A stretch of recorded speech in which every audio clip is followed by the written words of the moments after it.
Dalam pertandingan sepak bola, banyak cara bagi sebuah tim untuk dapat mencetak gol. Bisa dari tendangan bebas, tendangan sudut, tendangan penalti, atau bahkan gol bunuh diri dari pemain lawan. Ketika seorang pemain mencetak gol ke gawang sendiri, tekanan mental tentu saja dirasakan. Apalagi jika gol bunuh diri tersebut menyebabkan timnya mengalami kekalahan. Bahkan dalam sejarah sepak bola, ada seorang pemain yang terbunuh setelah melakukan gol bunuh diri. Akan tetapi dalam beberapa kasus, justru gol bunuh diri dicetak secara sengaja dengan sebuah tujuan tertentu. Pada episode Football History kali ini, aku, Reno Vandilika, bakal bahas 3 tragedi gol bunuh diri yang cukup menggemparkan dunia.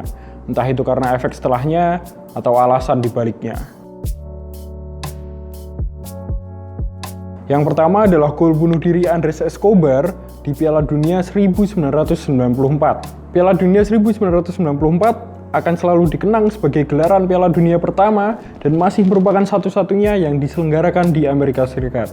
Selain itu, ada sebuah momen tragis yang menghiasi gelaran Piala Dunia tersebut, yaitu gol bunuh diri bek Kolombia, Andres Escobar, di pertandingan kedua babak grup ketika Kolombia dijamu tuan rumah.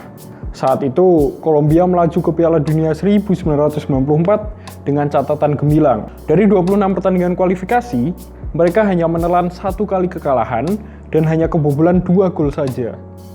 Harapan yang tinggi jelas disematkan warga Kolombia terhadap para pahlawan sepak bolanya untuk bisa berbicara banyak di Piala Dunia. Apalagi mereka tergabung di grup yang relatif mudah. Berada di grup A, Kolombia hanya akan melawan Rumania, Amerika Serikat, dan Swiss. Sayang, pada pertandingan pertama, mereka justru kalah 3-1 atas Rumania. Maka, mau tidak mau, mereka harus meraih poin di pertandingan kedua melawan tuan rumah Amerika Serikat.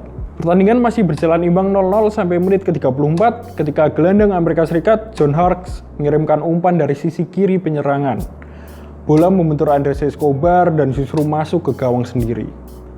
Akhirnya setelah 90 menit, Kolombia harus mengakui keunggulan tuan rumah dengan skor 2-1. Meskipun meraih kemenangan 2-0 atas Swiss di pertandingan ketiga, namun kemenangan Rumania atas Amerika Serikat membuat Kolombia harus keluar dari Piala Dunia. Tragisnya, pada 2 Juli 1994, ketika sedang berkunjung ke bar di kota asalnya, Medellin, Escobar terlibat keributan dengan beberapa orang. Mereka tidak terima dengan gol bunuh diri yang dilakukan Escobar. Akhirnya, 6 tembakan bersarang di tubuh bek tim nasional Kolombia tersebut yang membuatnya meninggal seketika. Seorang bodyguard dari kartel narkoba ditangkap dan dinyatakan bersalah atas pembunuhan Escobar. Awalnya, ia dijatuhi hukuman 43 tahun penjara, namun berkurang menjadi 26 tahun dan akhirnya bebas setelah hanya menjalani 11 tahun hukuman. Rumor beredar bahwa ia melakukan itu atas perintah bosnya yang kalah judi karena gol bunuh diri tersebut. Andres Escobar meninggal di usia 27 tahun tanpa mengetahui hasil dari turnamen terakhir yang ia ikuti. Pemakamannya dihadiri 120.000 orang. Lalu, pemain yang dijuluki The Gentleman of the Pitch itu dibuatkan patung yang diresmikan pada 2002. Memasuki tragedi gol bunuh diri yang kedua, ada tragedi sepak bola gajah antara Indonesia melawan Thailand. Piala AFF yang dulu bernama Piala Tiger digelar untuk kali kedua pada 1998. Saat itu, Vietnam menjadi tuan rumah turnamen yang mempertemukan negara-negara Asia Tenggara tersebut. 2 tahun sebelumnya, tim nasional Indonesia harus puas finish di posisi keempat. Tentu saja, mereka ingin balas dendam di gelaran kedua ini. Tergabung di grup A bersama Thailand, Myanmar, dan Filipina, Indonesia sebenarnya bermain dengan cukup baik setelah mengalahkan Filipina 3-0 dan Myanmar 6-2. Tergabung di grup A bersama Thailand, Myanmar, dan Filipina, Indonesia sebenarnya bermain dengan cukup baik setelah mengalahkan Filipina 3-0 dan Myanmar 6-2. Pada pertandingan terakhir babak grup, Indonesia akan menghadapi Thailand yang sebelumnya ditahan imbang Myanmar 1-1 dan mengalahkan Filipina 3-1. Di grup B, Singapura mengakhiri babak grup sebagai pemuncak klasemen, sementara tuan rumah Vietnam ada di posisi kedua. Saat itu, Vietnam dipandang sebagai negara kuat yang berpotensi menjadi juara. Status mereka sebagai tuan rumah semakin membuat mereka berada di atas angin. Maka pertandingan antara Indonesia dan Thailand yang diprediksi berjalan dengan sengit justru menampilkan sepak bola jenaka di mana kedua tim tidak ingin mencetak gol. Mereka bermain ogah-ogahan sampai akhirnya striker Indonesia, Mirobaldo Bento mencetak gol di menit ke-53. Gol dari pemain Indonesia itu seolah menghidupkan kembali suasana pertandingan.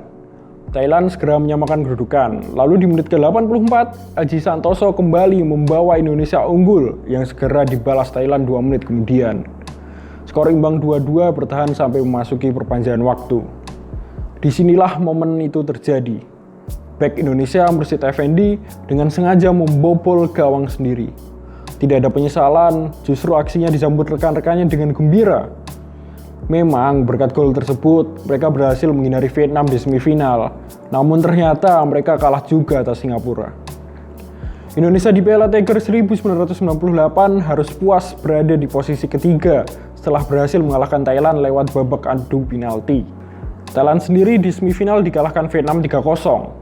Singapura akhirnya meraih gelar juara untuk pertama kalinya setelah mengalahkan tuan rumah 1-0.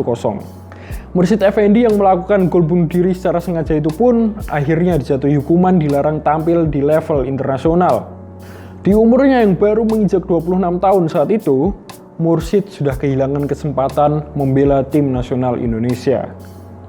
Selanjutnya, ada pertandingan Liga Madagaskar antara AS Adema melawan Stade Olympique Lemir, di mana pertandingan tersebut memiliki skor yang mencolok 149 berbanding 0. Pada 31 Oktober 2002, Liga Sepak Bola Madagaskar memasuki pekan terakhir. Negara yang terletak di lepas pantai timur Afrika tersebut memiliki liga sepak bola dengan format kompetisi yang berbeda dari kebanyakan liga sepak bola Eropa. Liga Madagaskar atau yang dikenal sebagai Malagasy Pro League dilangsungkan dalam 3 babak. Babak pertama berisi 24 tim dan dibagi ke dalam 4 grup. Dengan masing-masing tim dalam satu grup akan saling bertemu sebanyak 1 kali. Lantas, 3 tim teratas masing-masing grup berhak lolos ke babak berikutnya. Di babak kedua, 12 tim yang sudah lolos tersebut akan dibagi ke dalam 2 grup. Sama seperti babak pertama, masing-masing tim dalam satu grup akan saling bertemu. Kemudian, 2 tim teratas dari setiap grup akan melaju ke babak terakhir untuk menentukan juara liga. Babak terakhir tersebut bernama Grup Des As, di mana masing-masing tim akan kembali bertemu. Namun kali ini sebanyak 2 kali.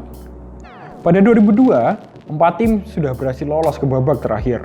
Mereka adalah Stade Olympique Lemir atau biasa disebut SOE, AS Adema, US Ambohidra Trimo, dan Domoina Soavina Atsimondriano atau DSA. Grup DSAS 2002 sendiri akan memainkan seluruh pertandingannya di markas AS Adema di daerah Toa Masina. Lalu di pekan terakhir, big match tersaji antara SOE yang merupakan juara tahun 2001 melawan AS Adema yang beberapa hari sebelumnya sudah memastikan diri menjadi juara Malagasy Pro League 2002. Keanehan mulai terjadi saat kick-off, di mana pemain SOE mulai mencetak gol ke gawang mereka sendiri. Mereka terus-menerus melakukan hal tersebut selama 90 menit pertandingan, hingga menghasilkan skor yang fantastis, 149-0. Ternyata pelatih SOE saat itu, Ratsimandresi Rajarazaka, sengaja menginstruksikan anak asuhnya untuk melakukan hal tersebut sebagai sebuah tindakan protes terhadap keputusan wasit di pertandingan sebelumnya.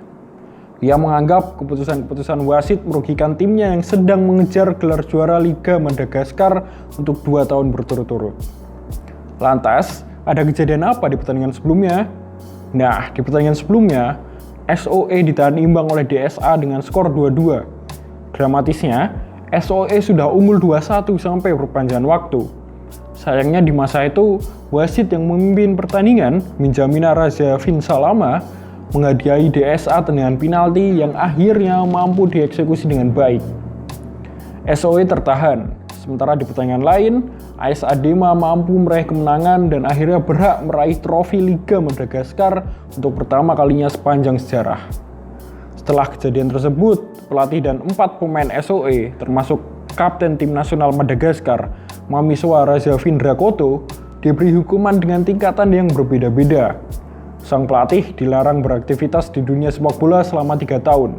Sementara 4 pemain SOE yaitu Mamiswa Rajavindra Koto, Kapten Tim Manitra Nirina Andrianiania, Nicholas Rakoto Arimanana, dan Dominic Rakoto Nandrasana mendapat larangan beraktivitas di dunia sepak bola hanya sampai tahun 2002 berakhir.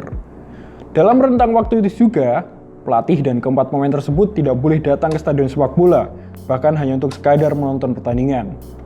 Nah, itu tadi 3 tragedi gol bunuh diri yang sempat menggemparkan dunia. Kalau kalian tahu tragedi lain yang tidak kalah menggemparkan, bisa tulis di kolom komentar ya.